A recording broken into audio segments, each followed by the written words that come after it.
Bagi teman-teman yang suka sepeda jadul atau sepeda vintage, ini contohnya sepeda balap vintage ya, ukuran 20 inci rodanya. Bagaimana cara ngebangunnya, bagaimana cara ngerestorasinya, saya akan berbagi pengalaman saya saat membangun dan merestorasi sepeda ini. Ikuti terus videonya ya.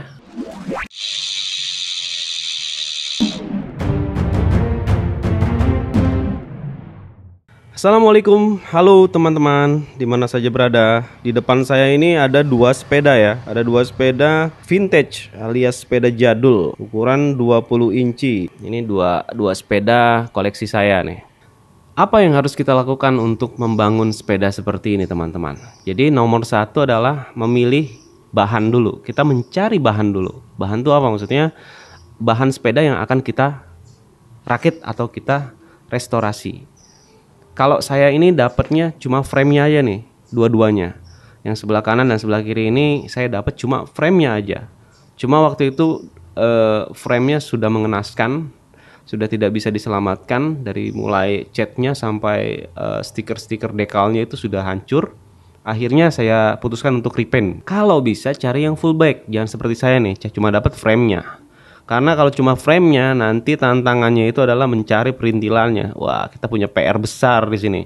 Cari perintilannya, mulai dari wheelset, terus crank dan lain-lain ini yang terpasang di sepeda ini saya hunting nih teman-teman.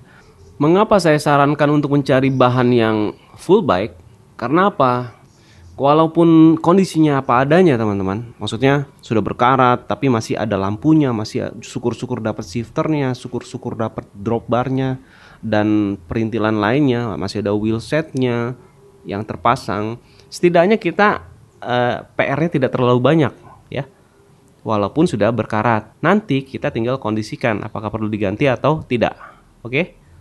Kalau sudah dapat frame-nya, selanjutnya kita tentukan nih teman-teman, mau kita model atau mau bikin tema seperti apa nih sepeda yang akan kita bangun. Kalau yang di kanan saya ini kan saya bikin temanya balap. Jadi frame-nya kecil. Ini sama nih frame-nya sebenarnya, hampir mirip ya. Coba ini temanya sepeda balap, road bike jadul kecil. Kalau yang ini saya temain itu sepeda robot ya, sesuai dengan aslinya. Apollo GT itu sepeda robot ya teman-teman. Kalau ini karena memang saya tidak tahu aslinya seperti apa, frame-nya mereknya apa saya tidak tahu, akhirnya saya custom aja jadi sepeda balap ya.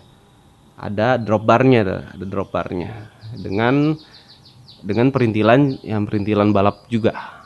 Kalaupun teman-teman nasibnya seperti saya cuma dapat frame-nya aja. Jadi yang pertama itu setelah frame, selanjutnya adalah kita cari ininya nih teman-teman, wheel setnya ya. Kita cari wheel setnya. Tentukan dulu mau pakai 20 inci atau seperti saya nih pakai yang 20 balap. Ini sebutannya 20 balap. 20 1/3/8 atau 20 1/8 ya. Nah, ini wheel set yang terpasang ini, yang di sepeda saya ini, yang sebelah kanan itu ukuran 20 1/3/8, yang di sebelah kirinya yang putih ini 20 1/8 ya. Beda ini antara kanan dan kiri ya. Dari wheelset dan bannya pun beda, sesuai.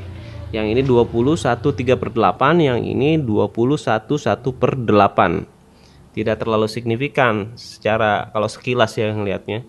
Tapi kalau secara teliti, kita lihat secara teliti beda ya. Lebarnya itu beda, tingginya itu beda nih. Ini lebih kecil. Nah, bisa kelihatan ya bedanya di sini. Saya beli bekas nih teman-teman. Second bekas sepeda balap wheelsetnya. Bekas sepeda lipat maksudnya, sepeda lipat. Ini bekas United Cora. Bisa masuk nih langsung. Hubnya sudah sesuai. Jadi kalau pakai bekas Sally, wheelset Sally itu sudah dipastikan bisa masuk ya. Tapi kalau pakai hub bekas sepeda yang besar, ini agak panjang. Nanti kita punya PR lagi untuk melebarin ini nih, forknya. Kita kangkangin ini nih. Nah, itu ada PR lagi. Begitupun yang belakang. Yang ketiga adalah cari cranknya teman-teman. Ya, cari cranknya. Setelah dapat wheelsetnya, yang kedua, lalu yang ketiga kita cari cranknya. Kalau saya pribadi sukanya karena temanya vintage, saya juga carinya cranknya yang vintage ya, yang jadul. Ini bekas sepeda balap nih. Mereknya Tracer. Cuma ada cumanya nih, ini armnya kepanjangan. Ini arm yang dipakai ini 165 mm. Masih kepanjangan. Jadi agak was-was ketika dipakai goes karena terlalu dekat dengan permukaan atau jalan. Bisa potensi gesruk atau nyangkut atau jatuh kita. Nah, itu berbahaya. Terutama saat belokan ya, kalau tidak terbiasa, waduh, bahaya ini. Carilah, saran saya nih ya, carilah crank dengan arm yang tingginya atau panjangnya 152 mm. 152, yang 152. Jangan yang ini. Jangan yang 165, masih kepanjangan. Walaupun masih bisa jalan, masih kalau pelan-pelan sih aman ya, teman-teman. Tapi jangan yang kayak gini nih, teman-teman.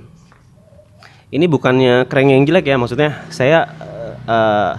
saya bahas di sini masalah panjang armnya ya. Panjang armnya. Ini saya pakai crank yang kekinian, mereknya GT crank. Ini harusnya sih untuk sepeda lipat ya. Cuma saya terap di sini, akhirnya gesruk teman-teman di sini. Akhirnya gesruk. Kenapa? Terlalu panjang. Ini 175. Jadi crank-crank yang kekinian itu rata-rata sekarang keluarannya panjangnya itu 165 atau 175. Kalau untuk diterapkan di sepeda jadul ini nggak bisa nih teman-teman. Seperti tadi saya jelaskan, bisa jalan, cuma ya itu tantangannya gesruk. Jadi sebaiknya cari yang armnya pendek ya, armnya yang pendek, yang 152. Itu lebih aman. Oke. Ini contohnya teman-teman. Saya kan pakai crank dengan arm yang panjangnya 165 nih. Kalau diterapkan di sepeda ini, kita lihat ya seberapa dekat dengan tanah nih.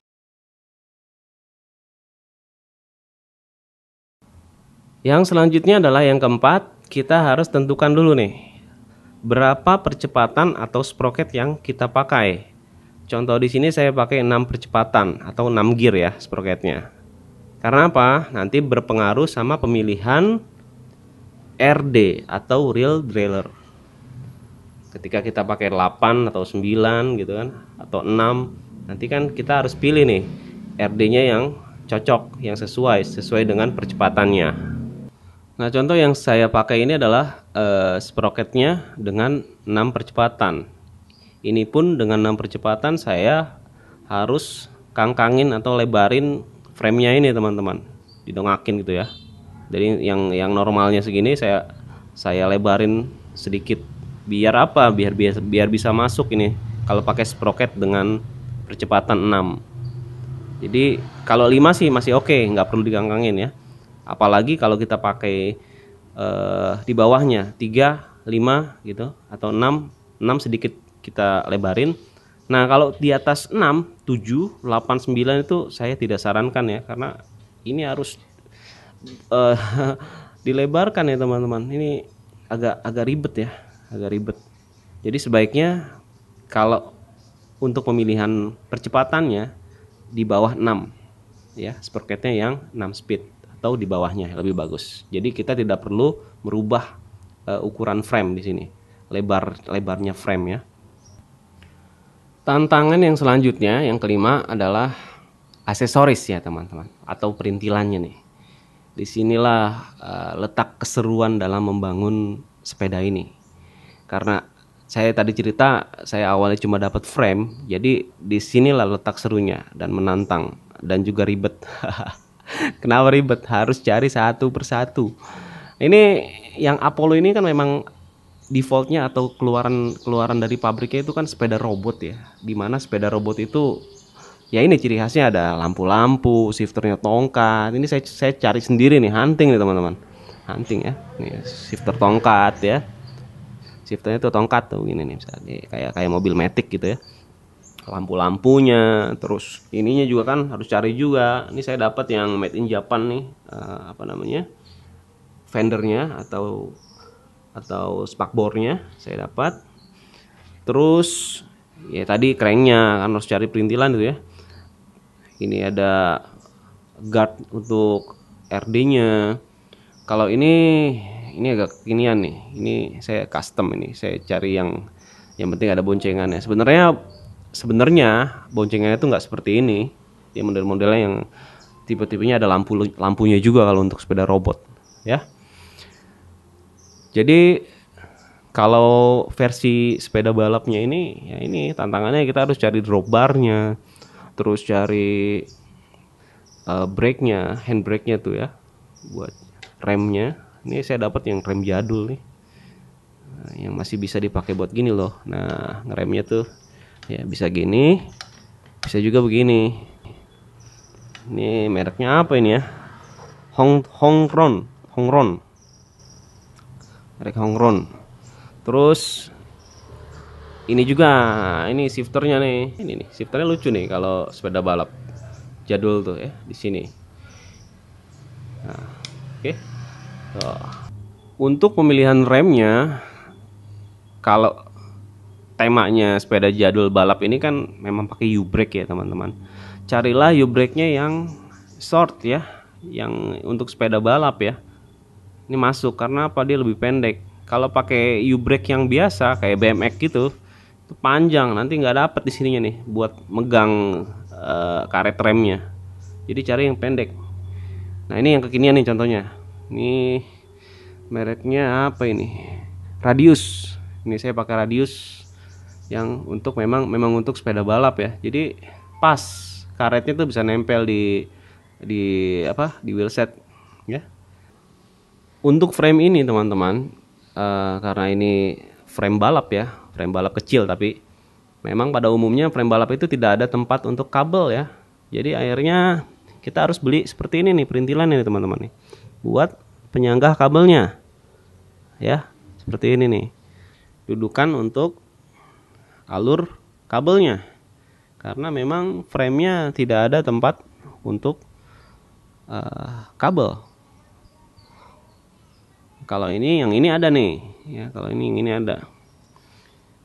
Cuma ada beberapa frame yang memang tidak ada. Jadi kita harus beli perintilan seperti ini nih. Oke, demikian sharing dari saya teman-teman. Semoga video ini bermanfaat buat teman-teman yang lagi kepengen atau lagi suka dengan sepeda-sepeda kecil ya, seperti ini, apalagi sepeda jadul. Silakan dihunting atau berburu bahannya, carilah yang original, carilah yang bagus. Tentukan brandnya, tentukan mereknya, apakah sepeda Jepang atau memang sepeda seperti ini yang non merek. Mau konsepnya yang original, yang tidak di repaint, atau mau bertemakan seperti ini, tema balap, atau memang tema sepeda robot gitu. Nanti silakan ditentukan sendiri. Oke, dari saya cukup sekian. Selamat berburu, selamat membangun sepedanya. Mohon maaf apabila ada kesalahan. Apabila ada kritik atau saran atau masukan bagi teman-teman yang sudah pengalaman juga merakit sepeda jadul atau sepeda vintage, silakan diberikan komentarnya, diberikan informasi kepada teman-teman yang lain. Semoga bermanfaat untuk kita semua. Dari saya cukup sekian. Wassalamualaikum.